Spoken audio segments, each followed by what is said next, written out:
Project Zenkofa's signature program is the African American Scholars Project, also known as AASP. This is a wraparound support program for high school students from the African diaspora in suburban neighborhoods. We focus on identity development, social and emotional wellness, and college preparedness. I am proud. I wonder greatly. I hear elegance. I see culture. I want appreciation. I am me. I pretend. I feel strong. I worry little. I understand myself. I dream indefinitely. I try my hardest. I am greatness. T. Gertrude Jenkins, who heads up the college's African American Scholars Program, says that was actually an unintended consequence of school desegregation in the 1970s. When schools integrated, you had black students who went into integrated spaces, but nobody wanted black teachers. Nobody wanted black school leaders. So what happened to those people were they lost their jobs. So what used to be the highest number of black professionals were educators at one point pre-integration. That changed afterwards. With few black students and even fewer teachers, it's no wonder some can end up feeling alone. When we talk about Black youth, we typically think of students in the inner cities. But who's checking on our babies in the suburbs? Suburban communities have seen an increase in their Black population, and one might think, oh, they got it good. But after a few conversations with students, you learn that the microaggressions, anti-Black racism, along with the overall stress of being a teenager, is very real. So guess what? It needs support and a safe space. And if not us, then who? Community, I want you to see me. I want you to know that I exist, okay? What does it feel like when we're in a space and it feels like we're not being seen? How can that feel? Frustrating, for sure. As a new nonprofit, we're on a mission to expand our reach and create lasting change for the communities we serve.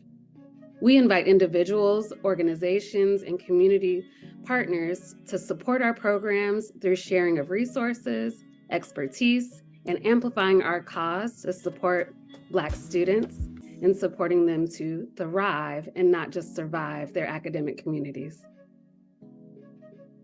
AASP has helped me this year by giving me a space where I can truly express myself and be able to be around my peers who have also gone through stuff that I've also gone through.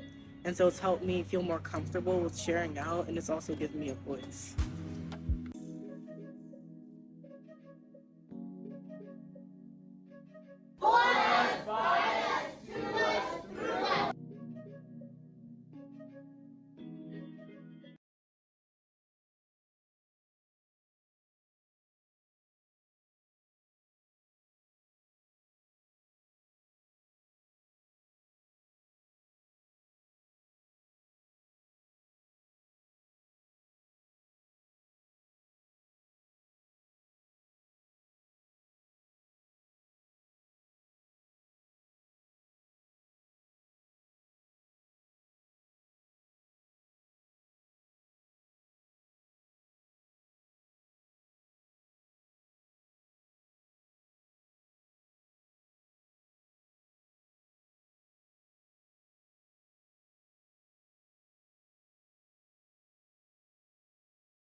Hey everyone. Welcome. So happy that you are here. First off, happy Black History Month. I am so excited about part one of our Welcome to Life After High School series, part one. This is the beauty and self-care industry. It is such a joy to be connecting students, our Black students, with resources that go beyond traditional education. So I am Ms. Court. I am one of the AASP facilitators, the African American Scholars Project, where we, as you saw the videos, build community with our Black youth. So I don't want to take up too much time. I want to get things kicked off because we have some dope panelists ready to share information with our students. Hey, scholars. Thank you for showing up tonight. So this is Jaden, our student intern, who will be moderating this evening's panel discussion. Thank you, Jaden. Jaden is a current student in the African American Scholarship Projects program. This is his second year with us as a student intern. We are teaching our students about professional development. It's an opportunity for them to utilize this for college applications, for references, and just helping them to build those professional skills. So thank you, Jaden. I know it's not easy to just be pulling up and moderating a panel, but thank you so much for just being the dope Black person that you are. I will let you say some words and we'll kind of jump in and get started with our program. So there's going to be about, I think, 6 guests who are here tonight that are all part of the beauty and skincare and like self-care, like development. And our first guest that we're going to start off is Tiffany Brock. I'll be reading a little bio that she has left us. Hi, my name is Tiffany Brock. I am the owner of the Tame Maine Beauty Salon here in Oakland, California. We have been established since 2002, but I have been a licensed stylist for 33 years here in the Bay Area.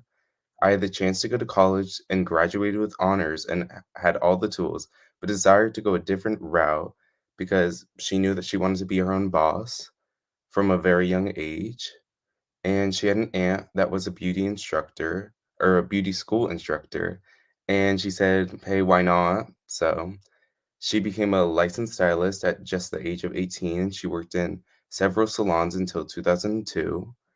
And she went on to open her own salon because she realized that she wanted to specialize in natural healthy hair and always providing excellent customer service and time management. She says that these things have been a great contribution to her success. And through this journey, she has been able to create her own patent bonnet called the All-in-One. And just recently, she had created the Tamed Mane Essential Hair Oil line under the Tamed Mane umbrella, and she has hopes for the near future to open her own natural hair beauty school. Through her self-employment since 18 years old, she knows that she's been able to do it all, and she would love to do what's in her heart's desire. Hello.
We're having some technical difficulties, and Tiffany will be back in just a second.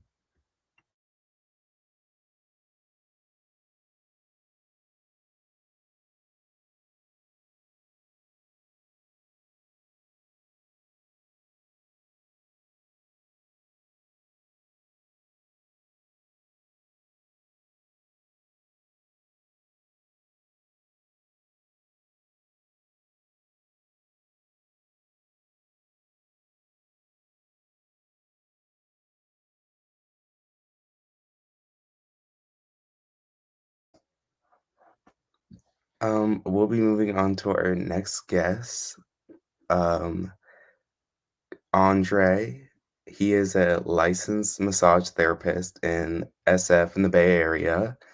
After a long interest in healing and body work, I formally began my studies during the COVID-19 lockdown at the San Francisco School of Massage and Bodywork.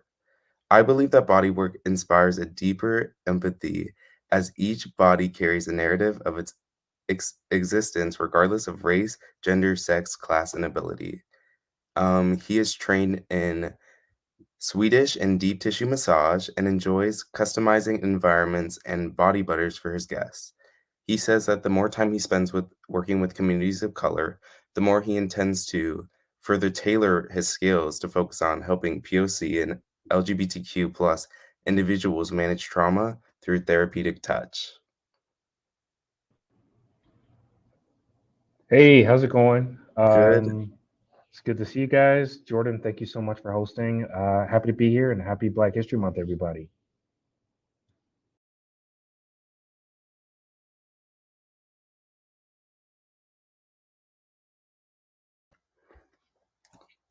Okay, so moving on to our next guest, we have Layla Anderson.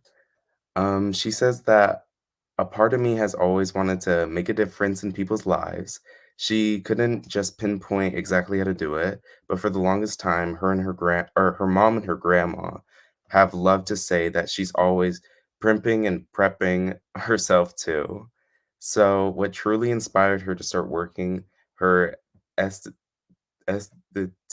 journey was when she was working as a receptionist at a spa and she saw how happy and glowing and snatched guests left from their appointments. That's when she knew that something she'd be able to make a change in someone's life by enhancing the beauty they already have or making them feel relaxed from the everyday stressors.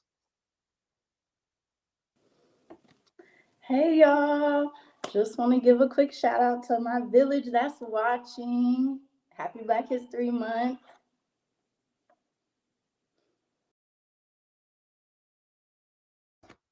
Okay, for our final guest, we have Estasha Goodwin. She's a nail tech and in the SF and Bay Area.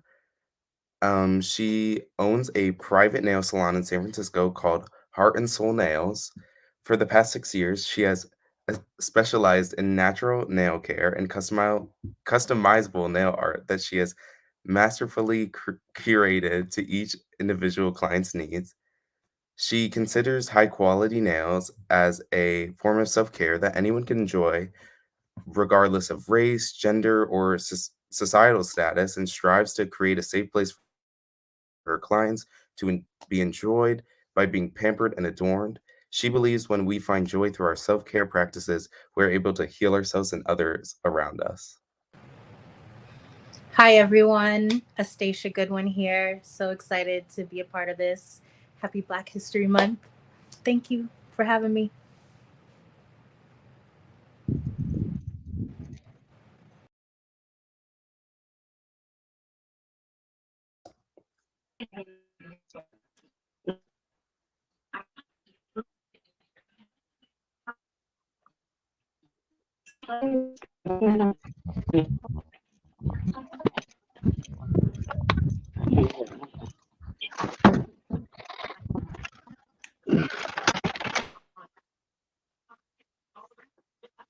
Hello, can you hear me now? We can hear you now. Yes, yes, yes. Okay. Just wanted to say real quick, Jaden, you did a dope job. Thank you so much for doing that. I just wanted to also add really quickly, just for our panelists, because we have some questions from students that already came in prior to the event. So Jaden is going to go ahead and read the questions from the students from our Instagram and from our student surveys and conversations with students. So I will let Jaden do that. We'll have everyone, if you feel compelled to answer the question, if you have a response, feel free to definitely add your experience. If it doesn't apply to you or it's something you don't want to answer or yeah, just that's not your area, feel free also to bypass the question.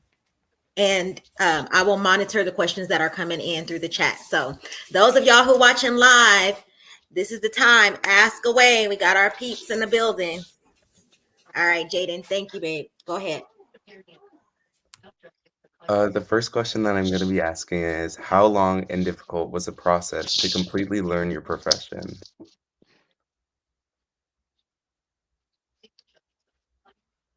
Can you hear me? Yes. Okay. Hi, I'm Tiffany. So my experience was, um, I did not do hair as a young child. Most hairdressers did like their friends' hair in high school and all that.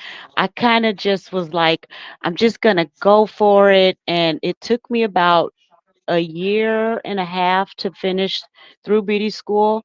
And because I was only going to school for 3 classes in the 12th grade, I was able to do the full 8 hours and then be done within that amount of time and then go ahead and do my licensing right at turning 18.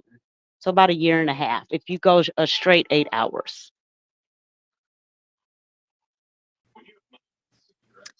Hi, Astacia here. I will say my experience with nail school was very challenging. Thankfully for me, how I fell into my profession was I was actually getting my nails done by a very talented woman.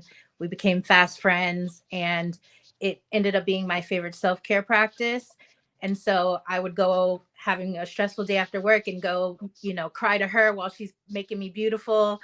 And I was like, how did you get into this? And basically, she became my mentor and over time had encouraged me to pursue this. So she had already prepped me to tell me that nail school was awful and not very in my professional particularly, they're very behind the date, as like we don't get trained in gel or nail art or anything like that. So I would actually use my nail appointments with her to learn the techniques that I was going to use, because for me personally, everything that I learned in nail school I don't do at all in my profession. So I had mentorship. I did a lot of continued education. As far as the timeline, nail school took about 4 months.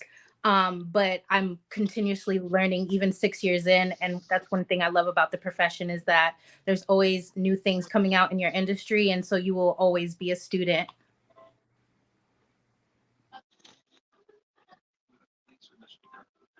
I definitely wanted to piggyback off of that. I feel like in my profession, I'll always be a student because the industry is ever evolving. You have to keep up with the trends, even if you don't like them. I feel like esthetician school wasn't as difficult. You're doing facials, it's real relaxing. What was difficult was staying motivated and continuing to show up every day.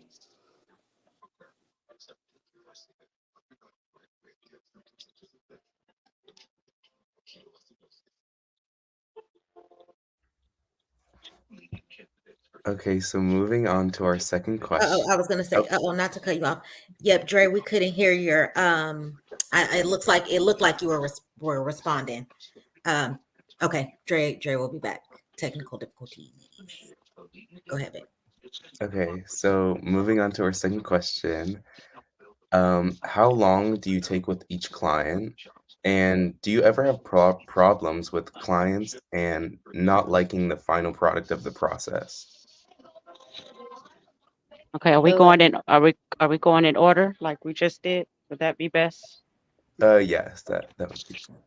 Okay, so I actually used to kind of have people on top of each other and it kind of bothered me. So I created a scheduling system. And so within my scheduling system, I actually went through and made sure that I put the timing that it actually takes me to complete each client so that clients are not on top of each other. So when they actually book, they have to book the time that's available so that what I'm doing, whatever service, it actually takes that time. And I actually started doing that during COVID, and it actually, I just kept the system because I kind of liked not everybody being in here on top of each other. And then it just kind of makes me feel like okay, I'm in a rush to try to get everybody done. And so doing the system, it actually makes it feel like it's flowing.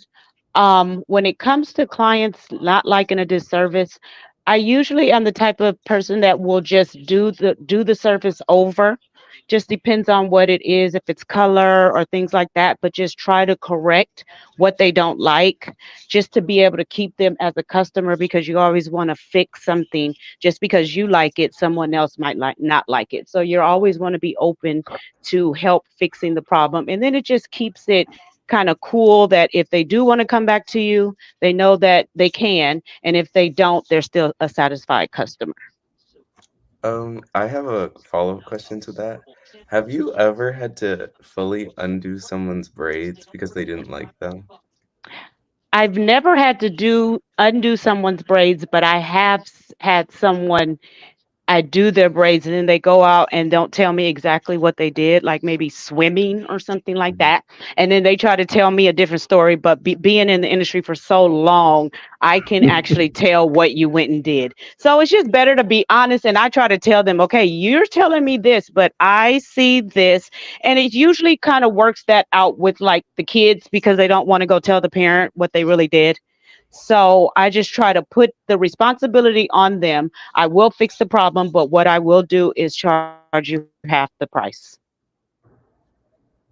So it works in both favors.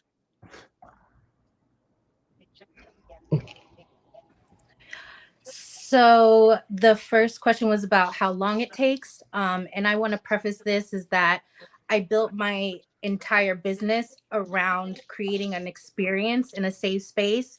So everything that I do is not standard to a typical corner salon where they're trying to get you in and out in 30 minutes and get as many people in there. What I do personally is that I average about 2 hours, 15 minutes per client, and I typically only take three, maybe four clients if I have shorter services. Because what I learned is that I want to be something that is missing in the nail industry, which is this is your self care, this is your communion. We sit and we talk, we vibe. I'm doing really intricate nail art, a lot of hand painting stuff. So my prep takes about an hour, and then we get about an hour, maybe more or less, for nail art. I say that you, as a your own boss, you get to create whatever you want. I don't think that you should have to feel like you have to be faster or shorter. I know how much money I'm trying to make, and so I charge my worth, and therefore I don't feel the pressure to move quickly or to overextend myself. And this is something I learned probably post COVID, is when I really wanted to fine tune. It was like, what's working in my business, what's keeping me healthy, what's, because a lot of it is I have to be in a good place, because as self-care practitioners and beauty service, you tend to be someone that people emotional dump on a lot. They use it as therapy. So you have to be in a position to care for people, and so you have to take care of yourself first. So I think that's really important when you establish your time. And when you're beginning and you're slower and you need more time to think, then make sure you give yourself time and don't overstack your schedule, because you will be worn out very quickly. So set the trend, and then as you get quicker and you learn more techniques and you could go, then you can, fit an extra person in. Um, in regards to doing having a client not satisfied with the service, yes, that happens. Also, to piggyback, I created a lot of systems in my business to make sure that we have very clear communication, and that I can make weed out a lot of issues. For example, I have a consultation with every new client. They fill out a Google form that gives me an idea of what their goals are. I also ask them to send me pictures of their nails and also pictures of their nail inspo. So after I receive that, then I actually schedule a quick phone call where we verbalize. I get to share some of my boundaries and expectations because for me, I do need the client to participate in a certain way for me to be able to do my best. Getting the nail inspo, knowing what state their nails are in, also helps me to make sure that I'm guiding them to the exact service that I want with the perfect amount of time, and that they have expectations of what that's going to cost to decide if that's in their budget. So I do all of these things that automatically those consultation calls every time they're like, wow, I've never had anyone do this. Like I feel so like cared for. I feel like my expectations are met. I get to talk about any nail trauma they've had from other salons that they don't take care of you, or they rush you out, or they drill you to painful, broken nails, all that stuff. So I put a lot of that to ease so that I can operate effectively in my time, meaning I know exactly what I need to care for their nails, exactly how much time I need for art. So that goes actually both hand in hand in time, and as far as making sure that you're going to give them what they want by, having a plan.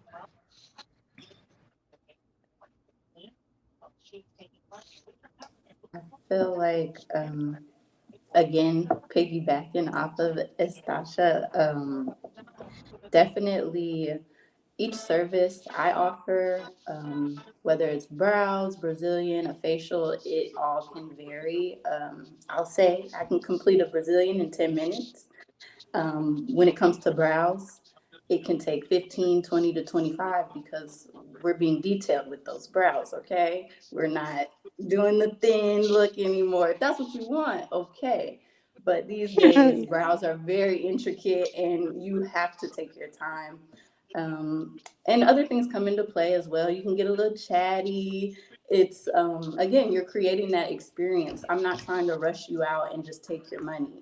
I want you to be a long lasting client with me. I want to build that rapport, that relationship, so that you are telling people. My favorite form of referrals is word of mouth. If somebody came to me and had a good experience, once they go to their friend, they're gonna tell the girl, my girl, don't go to them. Come to. So I love that. I love creating the experience and definitely giving people. I feel like in the Bay Area, when it comes to Black-owned businesses and entrepreneurship, we are a little bit behind when it comes to other states. And sometimes people are a little scared. I have people that would rather stay with the chop shops, with the quick Brazilians, and they get there in and out. And they come to me and they're like, this girl, she burnt me, this. And it's just like, see, don't go there no more. Come create an experience. Treat yourself. It's luxury. And I feel like also when it does come to a customer service based field, you cannot please everyone.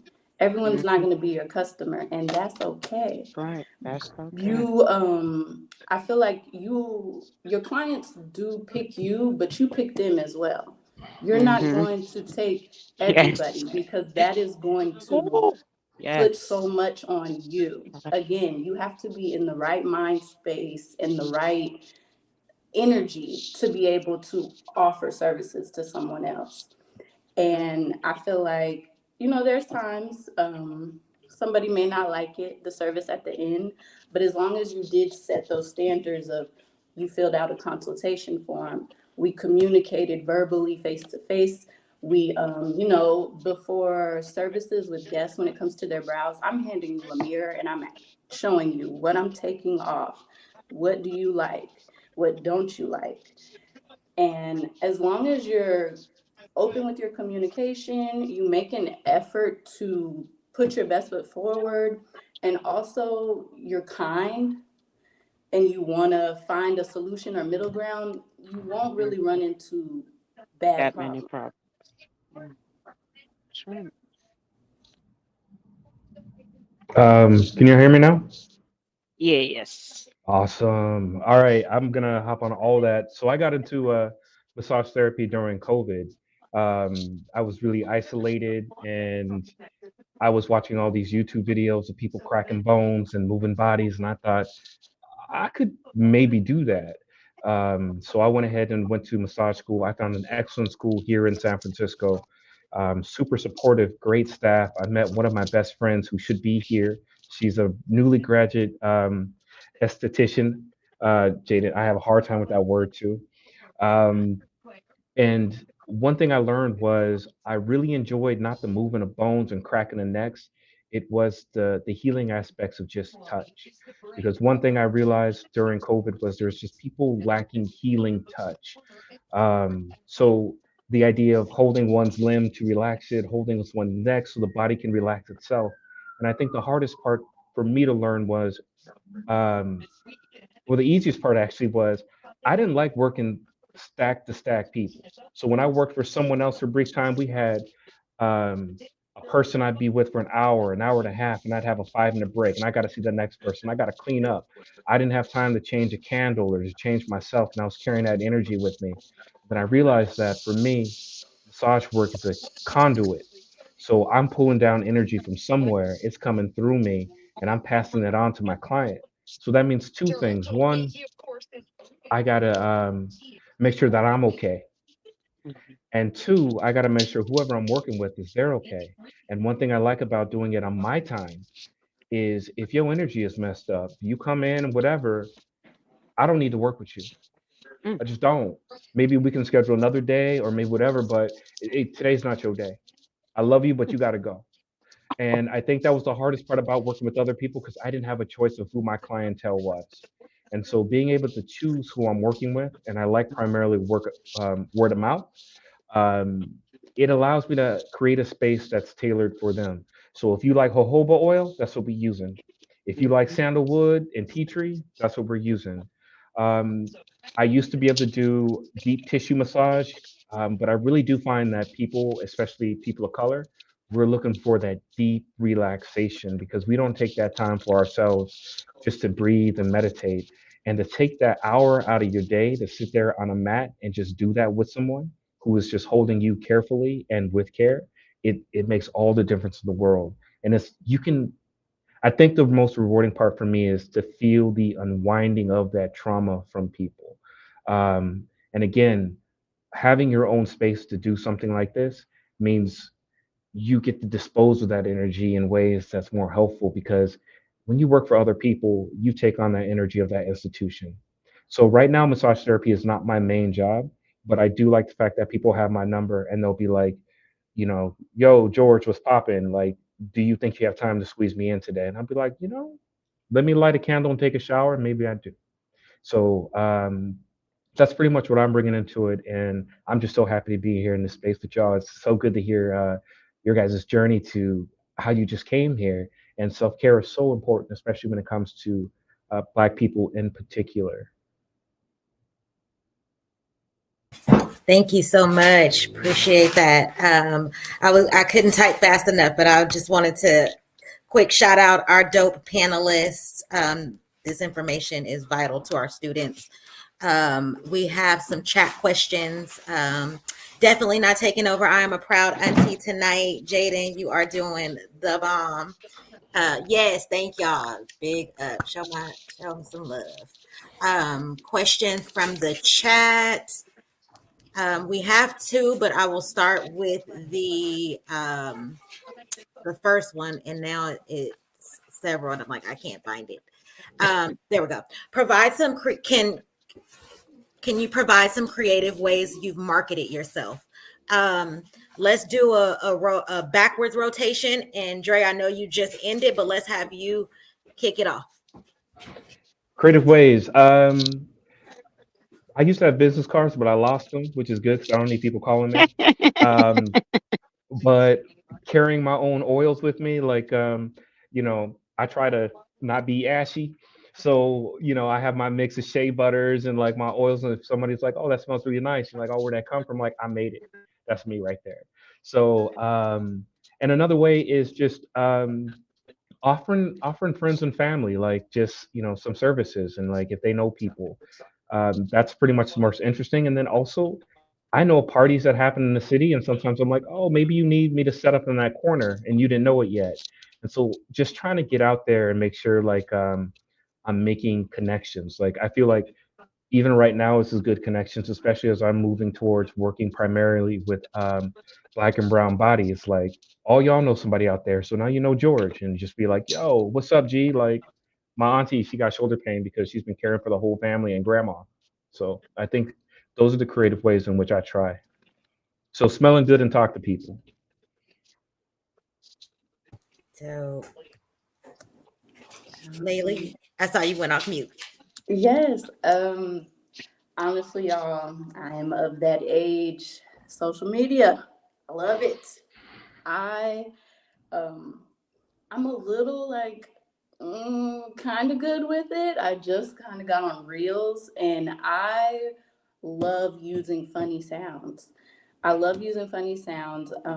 I could actually get the numbers for you, but I did two viral reels just off of not even showing my services, just being funny, and that got more traction to my page, people commenting, asking about my services, what products do I use. You really, um, I know in this day and age, some social media can be like, oh, well, that's not your clientele, but that's how you make a name for yourself and you get out there. Because as soon as somebody, I feel like these days people want to see you. They want to see you. They want to see what you do. It's all about posting. And social media is one of those ways that I've put it under my little belt like this is my secret weapon. So that's where we differ because I am not a social media girl.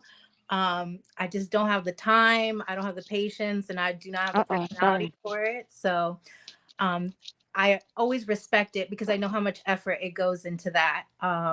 So yes, but it's just not my skill set. For me personally, I cannot champion enough how much your clients and yourself are your biggest marketing. Word of mouth and creating an experience for someone is going to translate far more than anything you can actually put money in. It's free 99. My clients sing my praises so much, not only because of my skill set, but because of who I am as a person and how much I pour into it. My business name is Heart and Soul Nails because I really do put everything into this. Because for me, the business became a transition of my most precious form of self care. So I'm trying to create that experience for everybody else. So also nails are such a billboard. People look at your hands, and I think it's just one of those things that can connect you to someone. You'll see someone across the room with some amazing nails, and you'll like go there and talk to them. So obviously, their nails speak for themselves. Having my nails done speaks for itself. And I'll say, I actually don't do my nails. I still go see my mentor of 8 years who put me in this business. That is still my form of self care. It would not be if I were doing it myself. So I still pay her full price and do that.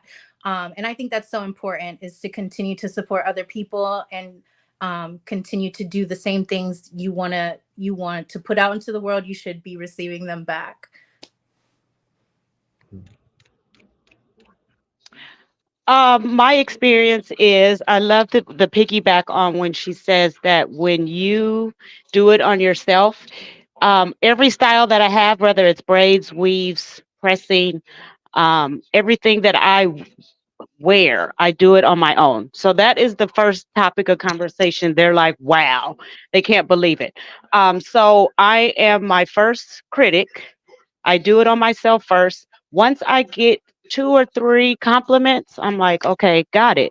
So then I end up getting better and better. But what I also like to do is include my clients.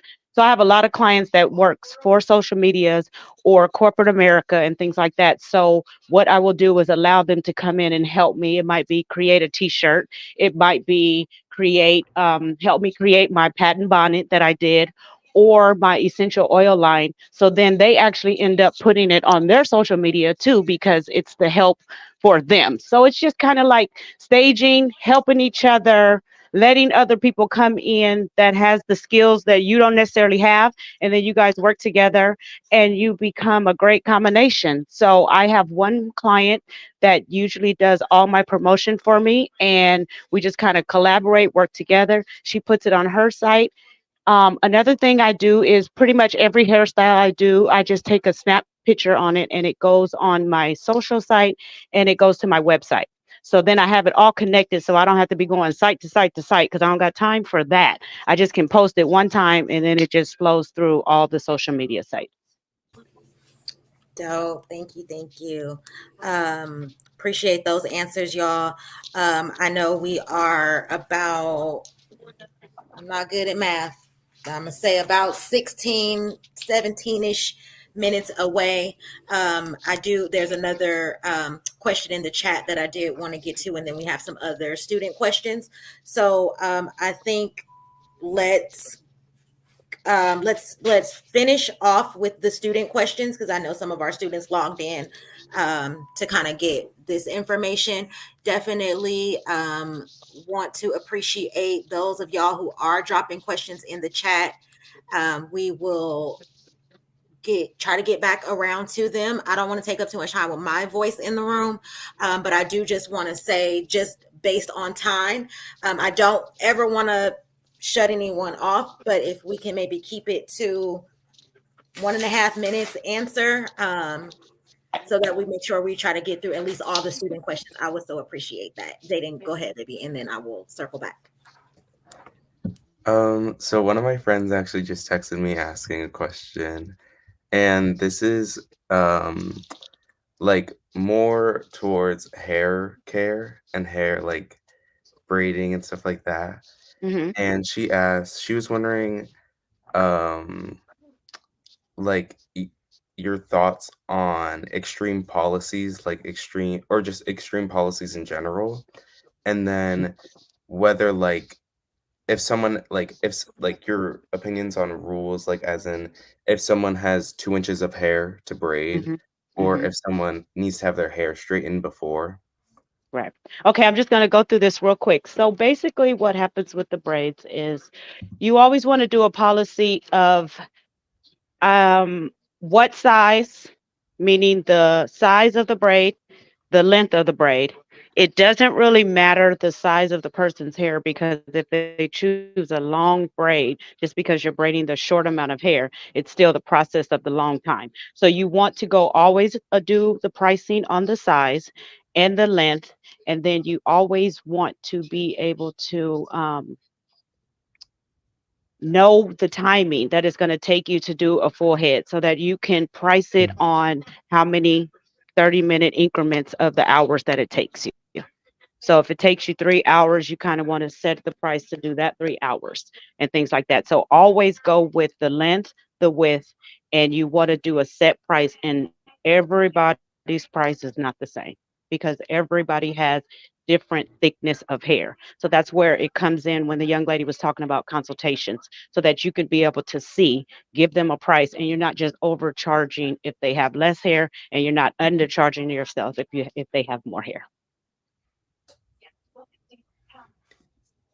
I'm gonna pass this on to Miss Court because I know she has some questions from the chat now.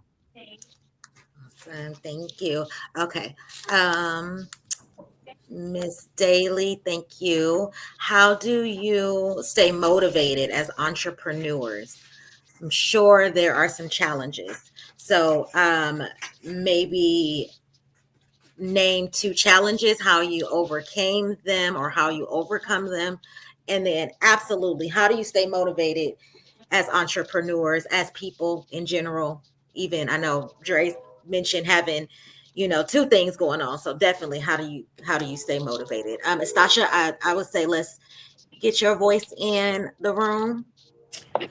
Well, I think living in the Bay is pretty motivating. You just don't want to be, we're all kind of one Have your paycheck time. from being homeless. We all feel the pressure of that. So that's one. For me personally, I'm a single mom. I've been a single mom most of my life. I had my daughter at 16. Um, and so that was always a motivating factor. I think when you have certain situations in your life and you're in a do or die back against the wall, I got to make a way, you're going to do it because that's how you survive. But I say encouraging motivation.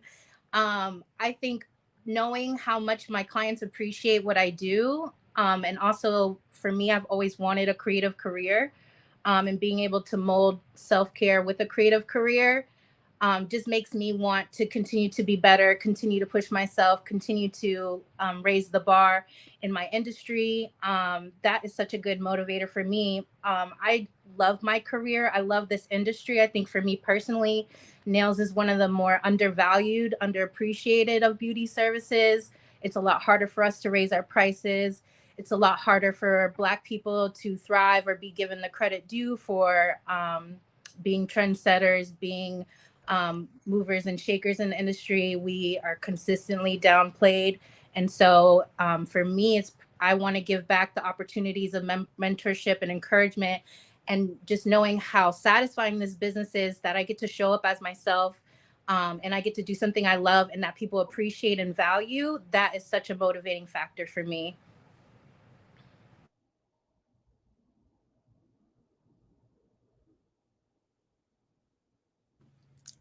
I'll say, Layla, did you? I saw you come off mute. Then go back on. Yeah. What motivates me, honestly, two things. I would say my past, my childhood growing up, it wasn't that stable. And so I feel like I didn't go through the mud just to stay there. I I'm gonna overcome it. I got to. I didn't come all this way just to come all this way. And also the consistent thought of, if I give up now, I'll never know if I had what it takes to really get to where I want to be. I can't give up. It's all on me. You know, also being a person of color, Black person, mommy and daddy don't have no trust fund laying around.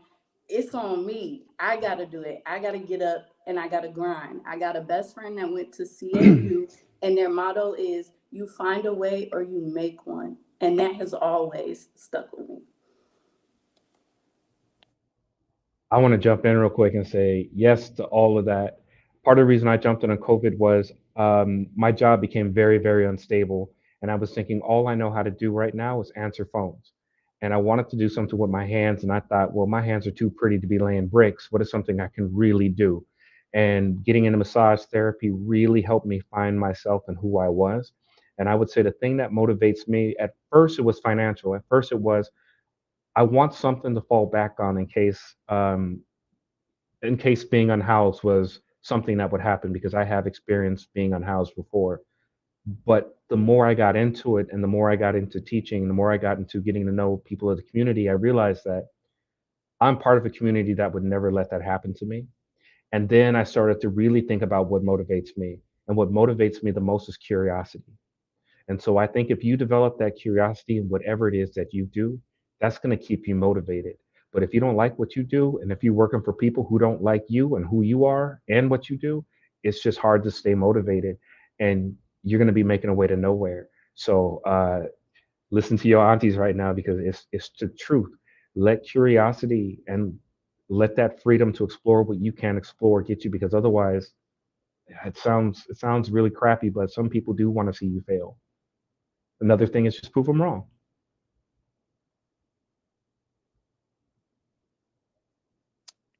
I want to say my motivation is the fact that I started off so young and knew that I wanted to be my own boss.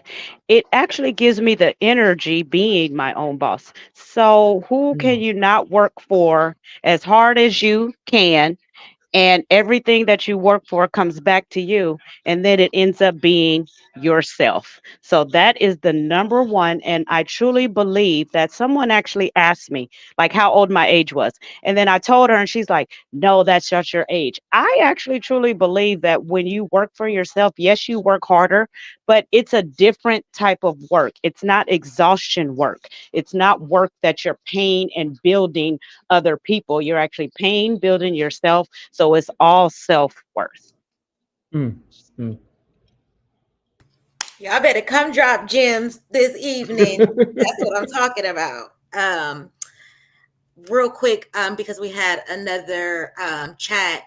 Miss Rhonda, I did. I don't know if you're still here. I hope you are, but I did. It's related to entrepreneurship. I know we just talked a little bit about that, but I really wanted to get this question because I think it is important and vital to any of our students and anyone thinking about going into entrepreneurship.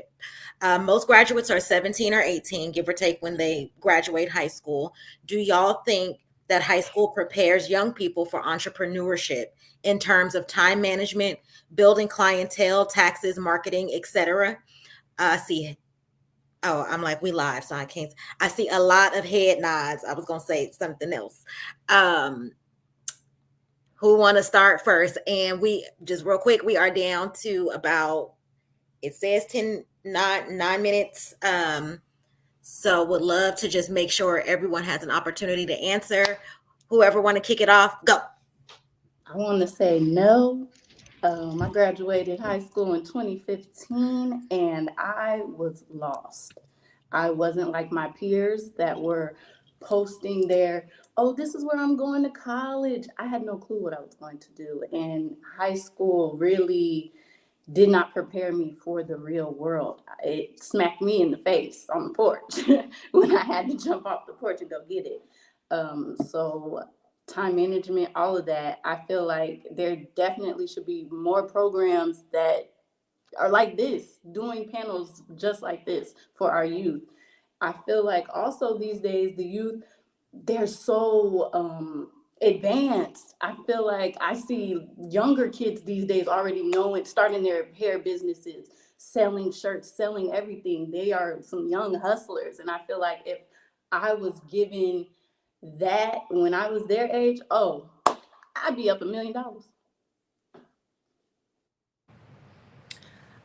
I'll say that for me, high school is just a form of life and the school of life. So, not, I wish they would teach taxes and, time management, I guess, is a form in high school. But, at the end of the day, you have to get your experiences from all around you. So whether it's your relationship with your family, your friends, you know, that's a form of marketing. You just have to like open your mind to absorb everything around you because that's where your lessons are. That's what's going to prepare you. Every time you experience something, especially things that are not going your way, for me personally, that's how I fine tune my business. What was the situation that happened and how can I not have it happen again? So everything is a lesson, and that's how you prepare yourself for entrepreneurship. Um, Hopping in right on top of that is I think one thing that happened with me with high school was I didn't have any direction. I just knew that the military wasn't it. And that was the path that people were trying to put me on was you about to fail through all this, but the military wants you and they're going to pay for this. And I didn't want to be another dead black body. But I struggled for a very long time because I didn't know any of this. And I think one thing that really helps is curiosity because now you're being exposed to this. Hopefully, some of you guys heard the word taxes. This is when you go to somebody that's your elder or you see somebody that you know and say, what are taxes? When you do your taxes this time, sit me down. This is when you start asking questions of what is entrepreneurship? Because if you don't even know these words, you don't even know the questions to ask. And now that you know these words, you kind of have no excuse. High school for me was a place that you get socialized and you get bullied, you get your dozens, and you learn office politics. Prom is nothing but a setup for your wedding and your friend's wedding and all this stuff. You think they're milestones, but they're not. What's a milestone is the people you're going to be around to help you build up your personal character and the businesses that you want to build or be a part of. So, high school is good for certain things. For me, high school was a hot meal, and high school was a place for shelter during the day.